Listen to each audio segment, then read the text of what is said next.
Across the sprawling expanse of America's thousands of square meters, majestic mansions once belonging to legendary black icons rise in silent grandeur. Yet a chilling irony lingers. These lavish estates, symbols of fame and fortune, are slowly succumbing to cold neglect, abandoned with no soul daring to claim them.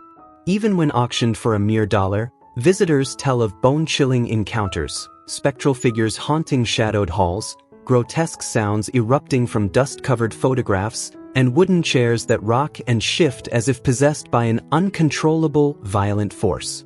What truly haunts these walls? Brace yourself and step with us into the 17 haunted villas of black icons, where restless spirits remain, waiting to share their final stories, if you dare. Villa Luro. Amid the herbal-scented air of Irvington, this 34-room manor towers over the Hudson River, a monument that is far more than a relic of history. Villa Luro stands as a cathedral of pride, a steel-willed testament to Madam C.J. Walker, the first black self-made female millionaire. Behind its neoclassical grandeur, however, a restless energy lingers, one that has never truly faded. Whispers tell of it. They say Madam Walker never relinquished her throne, even after her final breath in 1919. An artifact restoration expert once shared a chilling encounter. Alone in Madam Walker's bedroom at twilight, as the last ray of sunlight vanished, the air thickened, pressing down on his chest, squeezing his ribcage as if invisible hands gripped him.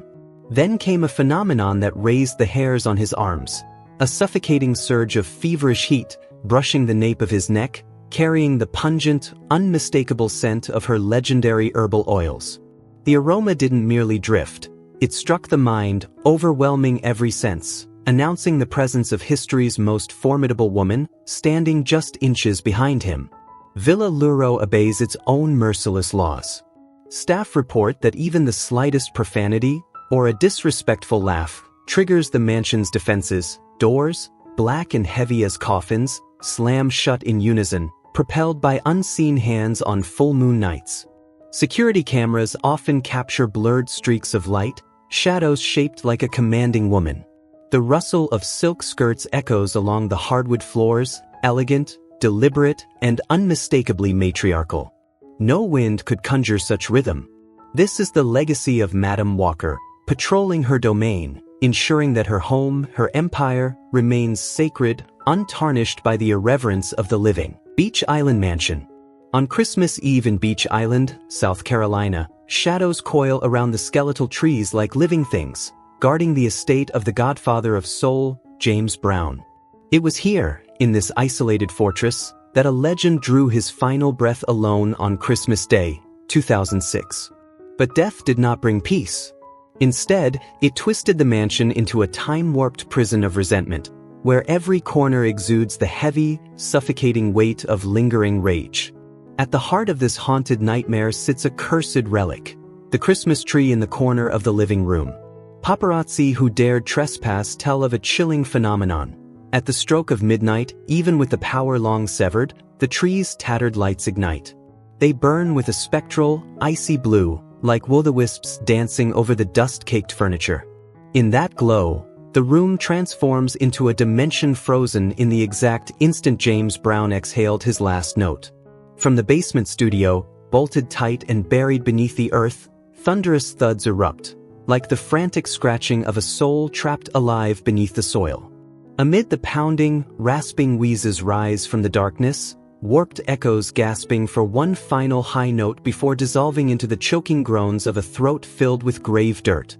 The mansion, once a sanctuary of music, now sings a funeral dirge only the dead can hear. Hancock Park Mansion. In the heart of Los Angeles's exclusive Hancock Park, a grand mansion stands as both sanctuary and spectral witness. This was Nat King Cole's refuge, purchased with hopes of peace, yet within these walls, the haunting echoes of resentment never fully faded. Nat drew his last breath here, succumbing to lung cancer amid a haze of cigarette smoke and the sting of racial prejudice. Decades have passed since smoking was banned, yet step into the mansion's main foyer and you are met with a ghostly gray mist, forever suspended in the air. It clings, dense and unyielding, carrying the bitter scent of tobacco intertwined with the damp chill of deep earth.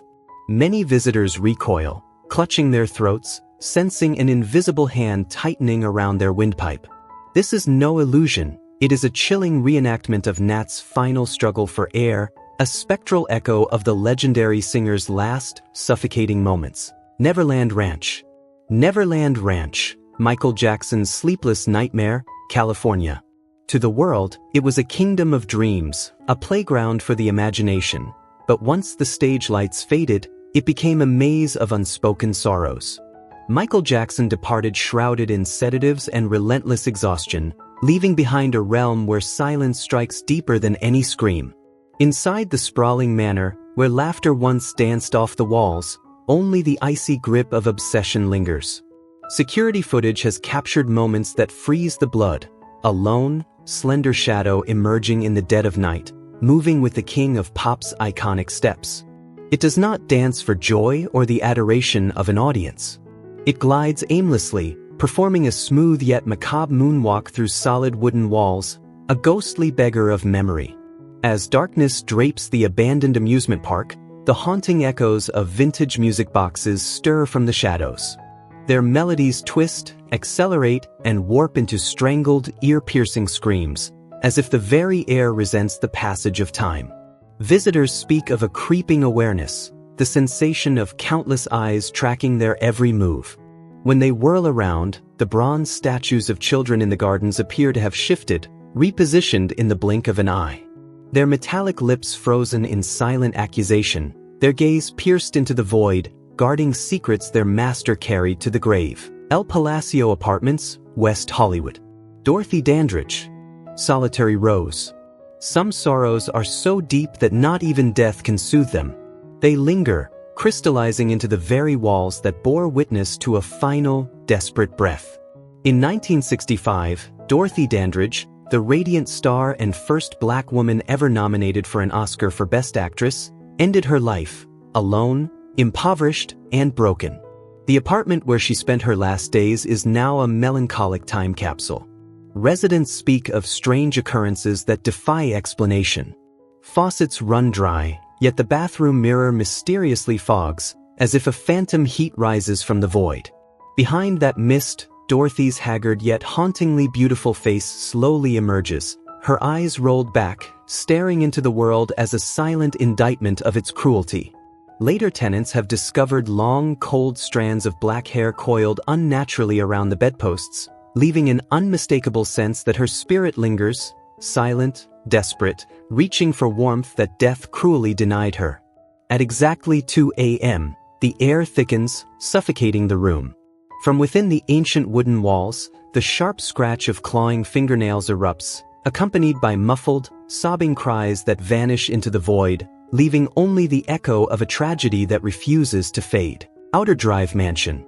The mansion on Outer Drive in Detroit stands as a silent witness to one of music's darkest hours.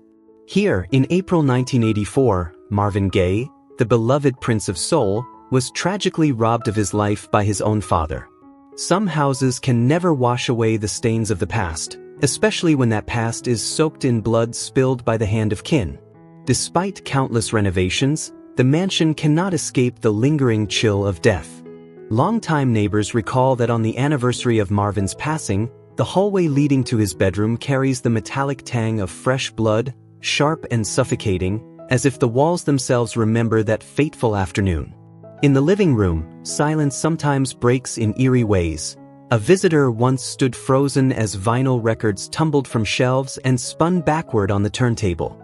From the speakers, instead of smooth melodies like, "What's going on?" a raspy whisper emerged, Marvin's desperate pleas for life. Beneath dim lights, the shadow of a man holding a gun has been seen on the plaster wall, motionless and cold, a specter of a sin never cleansed. A former housekeeper confirmed, trembling, that on the darkest nights, violent arguments still echo through the empty rooms. That gunshot didn't just end a life, it became a curse, seeping into the timber itself. The Outer Drive Mansion remains a permanent black hole of sorrow, a place where the soul of the Prince of Soul has never known peace. Whitney Houston Estate. Nestled in Menham Township, New Jersey, the Whitney Houston Estate is more than marble and grandeur, it is a crypt of frozen echoes. Behind its ivory halls, darkness is not merely the absence of light. It is alive, a suffocating presence that drapes over the estate like a shroud, carrying the icy weight of a dynasty that met tragedy too soon. Silence here offers no comfort. It tastes of death, lingering behind velvet curtains and in the corners where shadows cling. An aging caretaker, holding on to memories thick with dust, whispers of nights when the New Jersey mist swallows the estate whole. From the sealed master bathroom, bathtub water has erupted with no warning, valves locked for decades, yet under a trembling flashlight, the old man has seen footprints emerge on the thick carpet, footsteps that stop as if a spirit had risen from eternity, seeking one last flicker of warmth. Guests recount, trembling, how in the dead of night a soaring, golden voice suddenly pierces the void, a voice from an era of brilliance, only to twist instantly into the gurgled, desperate cries of drowning. Even more chilling are the security reports, icy, wet hands reaching from the shadows, gripping shoulders with an unrelenting pull. Guards feel the freezing grip of water seep through their clothes, dragging them toward that fatal tub, where a voice that once captivated the world was silenced forever by solitude and the unforgiving cold. Los Feliz Murder Mansion, the screams of Sam Cooke, Los Angeles. Every timber of the Lazel estate carries more than just the scent of a bygone era.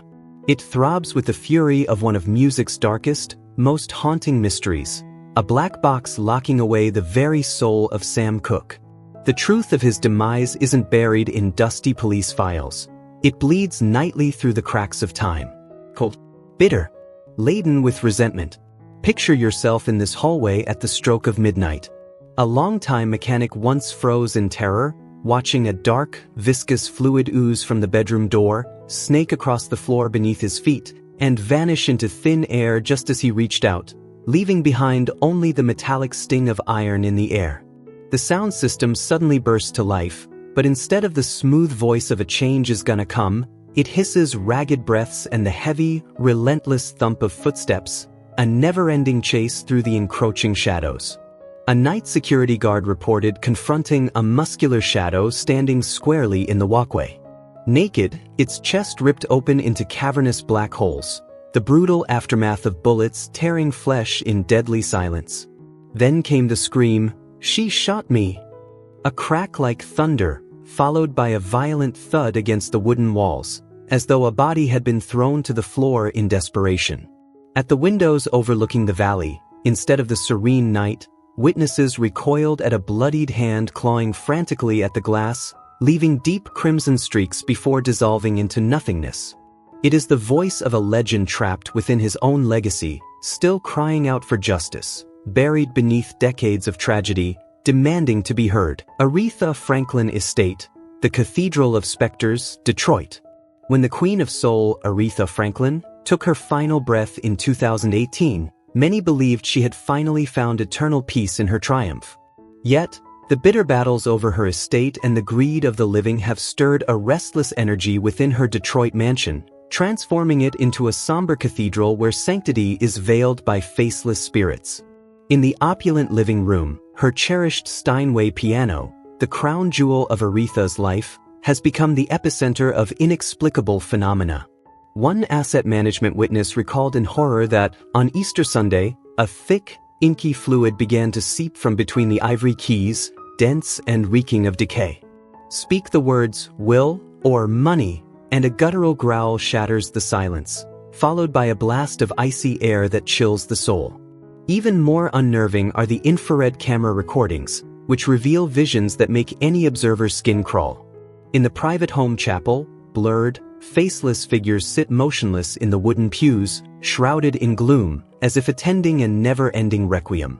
This is the ghostly authority of a formidable woman who, even from beneath the earth, commands her sanctuary, refusing to let mortal greed tarnish the legacy of a legend. Louis Armstrong House. In the fractured rhythm of Queens, New York, behind the serene, sunlit facade of this old villa, a darker truth lingers.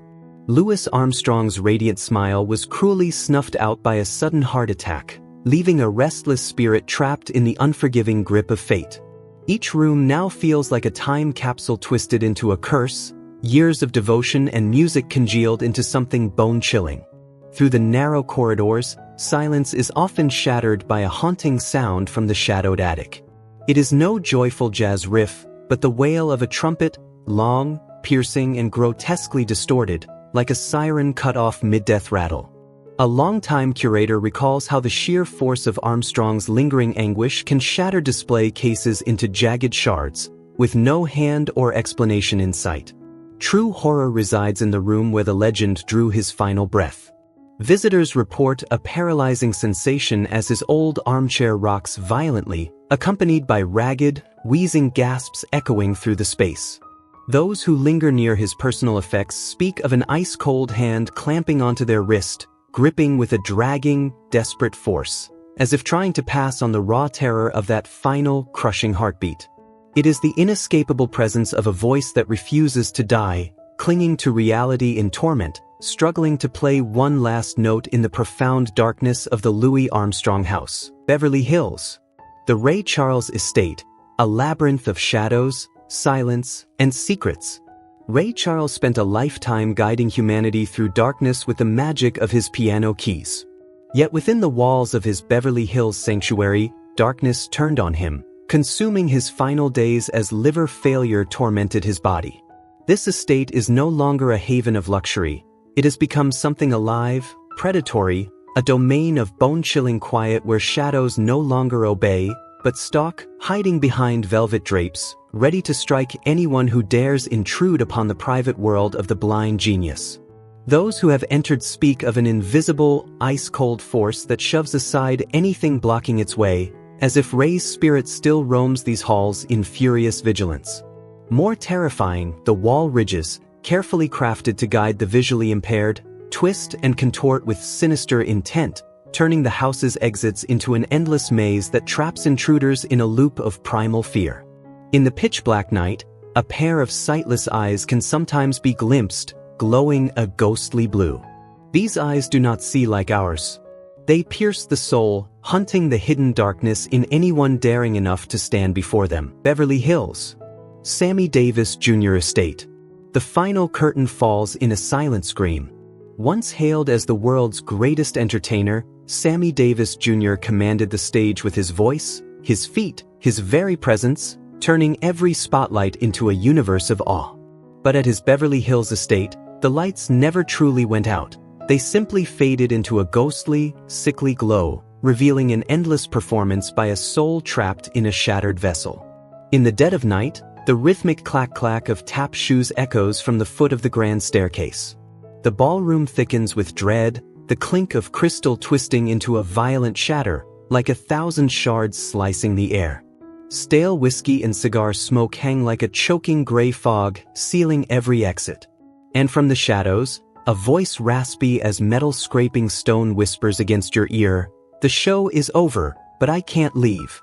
It is the lament of a legend who spent a lifetime entertaining the world, only to be imprisoned within his own marble mausoleum, forever unable to speak a final word long after life's curtain has fallen. The Maya Angelou Villa. The Maya Angelou Villa. An unfinished manuscript. North Carolina. Maya Angelou, the mighty voice of hope and resilience, slipped quietly from this world at 86. Yet some whisper that her spirit roams restless in the oppressive stillness of Winston-Salem. Behind the locked doors of her library, the sharp, rhythmic clack of a typewriter bursts forth, like teeth chattering in a bitter wind. Those brave enough to enter tell a tale of terror, hundreds of blank pages rising suddenly, spinning into a blinding white vortex, screaming as if to tear reality apart. Through the howl of the paper-strewn gale, a voice emerges, deep, commanding, yet echoing from the void, striking straight into your chest. "I am not finished writing. Do not leave." Then a hand, cold as stone, clamps onto your shoulder. It is no mere warning. It drags. It pulls. Maya Angelou waits in the shadowed corners of her library, her invisible fingers etching haunting lines into the air, ready to trap any intruder. You become part of her world of unfinished words, forced to linger, to write, until the final page of this tear-stained manuscript is complete. Cherry Hill Villa. The name alone echoes like a bell from the void. Muhammad Ali. New Jersey. But Cherry Hill is more than an estate. It's a fortress, the last sanctuary where the greatest of all time trained, fought, and sought refuge from the creeping shadows of Parkinson's. Yet make no mistake, the ring here has never been empty. Beneath the quiet veneer of New Jersey, a raw, unyielding power persists, turning the villa's dark basement into a battleground where destiny itself feels the sting of every punch. In the dead of night, deep in the cellar, the thump of fists hitting a heavy bag erupts. The heavy, relentless. The floorboards above shake violently with each strike, as if the house itself bends beneath the force of an unseen giant. A longtime guard remembers stepping inside the gym, only to be swallowed by shadow, towering, immense, and suffocating. In the flicker of dying lights, 100-pound punching bags soar, swinging wildly, as though a bolt of lightning had ripped through the air. A rasping breath, raw and ragged, cuts against your ear, the sound of a man clinging to life yet refusing to drop his gloves. In the bone-chilling silence of Cherry Hill's basement, that ragged rhythm persists, then stops. Not in relief, but in warning. The shadow has turned, focusing on the only living soul left in the darkness, and the air thickens with the presence of a legend who refuses to yield. The Richard Pryor Villa, California, a kingdom of silent fury. Richard Pryor, the unrivaled king of satire, met his tragic paradox here, trapped in a wheelchair by the cruel grip of multiple sclerosis. Within the walls of his villa, the frustration of a brilliant mind confined to a failing body transformed into a violent, almost tangible energy, turning the home into a battleground of uncontrollable rage. In the dead of night, the terrifying stillness is shattered by the sudden roar of an electric wheelchair hurtling through the corridors, faster than reason allows. This is no ordinary motion. It is the sound of fury incarnate, smashing into solid wooden doors, sending bone-jarring reverberations through the entire house. Pryor's spirit claws at the chains of his infirmity, desperately seeking an escape that does not exist. The haunting reaches its apex when the villa's security cameras record the unthinkable. Every television flickers to life, casting a gray, static glow over the vacant halls. A terrified housekeeper recounted how, from the chaotic haze of electromagnetic interference, Pryor's iconic raspy laugh warped into a scream of pure, unrestrained rage. The villa becomes a glass cage for his spirit, the wreckage of his sanctuary a weapon against fate itself. Then, the wheelchair abruptly stops in front of a camera, facing the security room. In that frozen frame, it is Pryor himself, king of comedy, eyes burning with unyielding resentment, staring back at the living, his fury immortalized in the silent walls of his California home, the Sugar Hill apartment. The Sugar Hill apartment, once the silent witness to Billie Holiday's tormented genius, stands as a monument to tragedy in New York. Billie Holiday, whose voice could bring an entire era to its knees, left this world under the shadow of utter humiliation.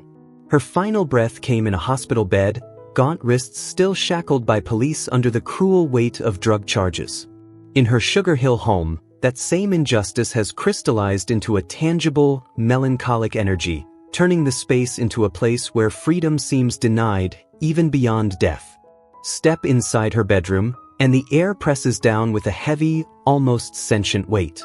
Sensitive visitors often describe the chilling sensation of invisible shackles clamping around their wrists, a phantom pain so acute it feels as if Billie herself is forcing them to relive her last indignities.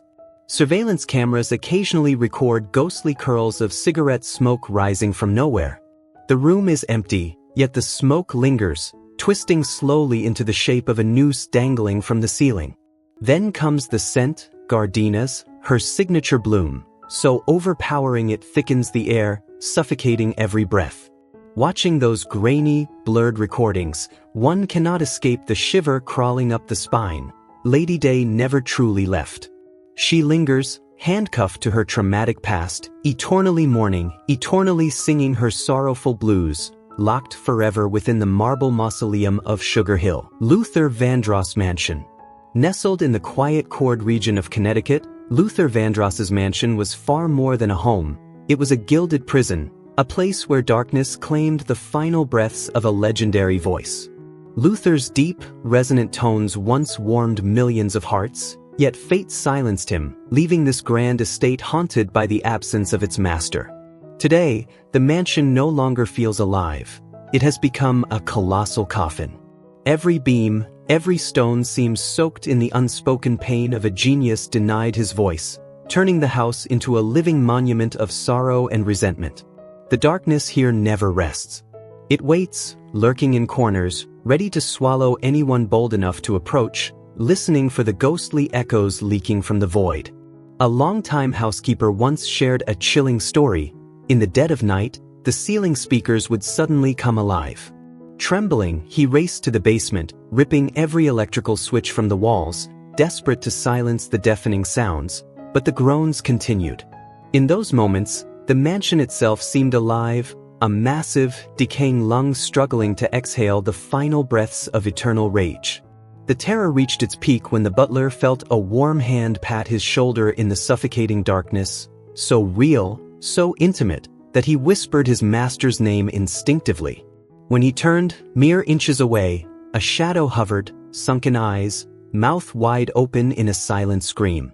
It was Luther, not to frighten, but trapped in an endless struggle to reclaim the voice fate had stolen. The figure floated, trembling, a love song choked in its throat, forever unable to say goodbye. The curtain may have fallen, but the past never truly sleeps.